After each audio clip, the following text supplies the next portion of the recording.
365 Days with Calvin for March 11. Strengthening Covenant Promises. He hath remembered his covenant forever, the word which he commanded to 1,000 generations. Psalm 105:8. Suggested further reading, Genesis 15.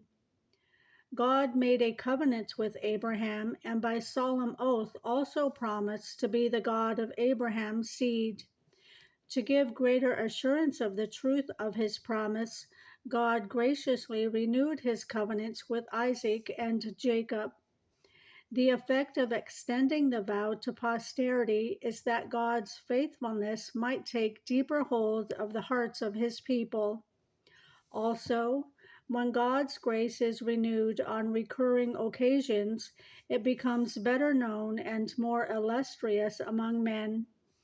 Accordingly, this covenant is proved more steadfast and immovable, for what is affirmed concerning each of the patriarchs belongs equally to them all. It is said that God swore to Isaac. Had God not before sworn that to Abraham? Undoubtedly he had. It is also said that it was established to Jacob for a law and for an everlasting covenant. Does this mean the covenant was previously only temporal and transitory, and that it then changed its nature? Such an idea is altogether at variance with the meaning of the sacred writer.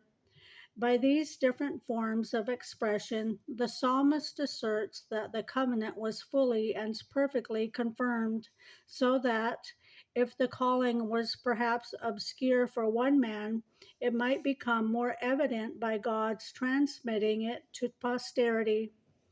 By this means, the truth of the covenant was better manifested. Here we are once more reminded that God, with great kindness, considers our weakness when, both by his oath and by frequently repeating his word, he ratifies what he formerly promised to us. Our ingratitude then appears fouler in disbelieving him when he not only speaks but also swears. For meditation, the promises that God makes to his people also extend to their posterity, which includes sinners like us.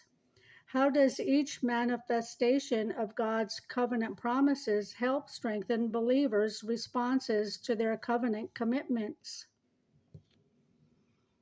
The reading for March 11.